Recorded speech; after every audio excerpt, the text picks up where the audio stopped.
kaki kecil saat pemulihan faktur itu kenapa? Dan itu nanti bisa normal lagi nggak gitu ya? Ini mungkin jadi pertanyaan buat teman-teman, makanya simak sampai akhir. Semoga videonya bisa bermanfaat.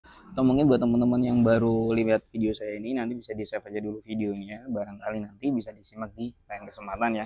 Atau mungkin teman-teman yang belum follow, di follow aja. Insya Allah saya berbagi faktur ya, informasi tanah faktur setiap hari. Nah, sambil kita bantu sharing ya dari Kak Indah nih ya. Pak, saya kok kaki yang faktur mengecil ya. Itu kenapa? Oke. Mungkin buat teman-teman yang ngalamin hal yang sama dan punya pengalaman ya, sharing kan berbagai pengalamannya di kolom komentar ya. Nanti kita sharing bareng-bareng di video berikutnya. Jadi ketika kaki mengecil gitu ya saat pemulihan faktur itu nggak usah khawatir teman-teman, itu masalah atrofi aja, atrofi menurun gitu ya. Jadi massa ototnya itu menurun gitu loh. Artinya nanti itu jadi kayak gember-gember sih sebenarnya. Cuman memang itu nanti butuh latihan kembali teman-teman. Yang penting di situ tidak ada masalah kompleks yang memang hubungannya sama saraf, sama infeksi dan lain sebagainya, insya Allah aman.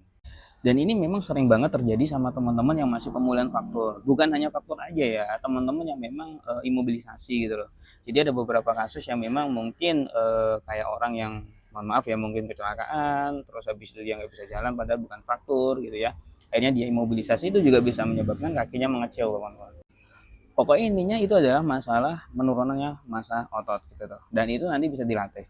Nah, dilatihnya kapan gitu ya? Dan itu nanti bisa dengan sendirinya kembali lagi kok gitu. Jadi misal ketika teman-teman nanti sudah mulai bisa jalan, mulai bisa napas gitu ya, apalagi nanti sudah mulai bisa lepas tongkat, bahkan mungkin sudah mulai aktivitas gitu ya, itu nanti juga akan kembali lagi. Cuman memang tidak instan ya teman-teman. Makanya faktor latihan itu sangat penting sekali ketika teman-teman pasca pemulihan faktur. Tujuannya buat apa? Untuk menguatkan massa otot. Jadi kan ketika misalnya di kaki cedera gitu ya, kan di kaki itu kan bukan hanya tulang yang untuk berjalan, tapi di situ ada otot yang mana itu bisa membantu tulang itu jauh lebih maksimal lagi kinerjanya. Nah, itu butuh dilatih. Sambil dilatih teman-teman penuhi nutrisinya, dari segi kalsiumnya tetap dikonsumsi gitu ya, terus habis itu proteinnya, vitamin D-nya, sambil latihan. Nah, latihannya pakai apa? Bisa jalan gitu ya. Kalau pingin aman, enak gitu ya, pakai sepeda statis itu juga bisa. Tapi kembali lagi ya, tergantung dari kondisi faktor teman-teman. Jadi gitu ya kak ya. Jadi kalau misalnya teman-teman masih, wah kakinya kok mengecil ya, ini bisa balik ya. Bisa insya Allah.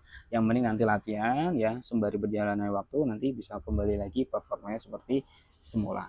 Dan mungkin buat teman-teman yang masih nyari kalsium, protein, atau mungkin nutrisi untuk pemulihan faktor teman-teman, atau mungkin yang bingung nih ronsennya gimana, teman-teman bisa ngobrol aja, ada nomor WA saya di bio, nanti kita ngobrol aja dulu di situ. Ya, insya Allah nanti kita bantu observasi perkembangannya gimana. Gitu ya. Dan teman-teman jangan khawatir, feel follow aja, insya Allah nanti tiap hari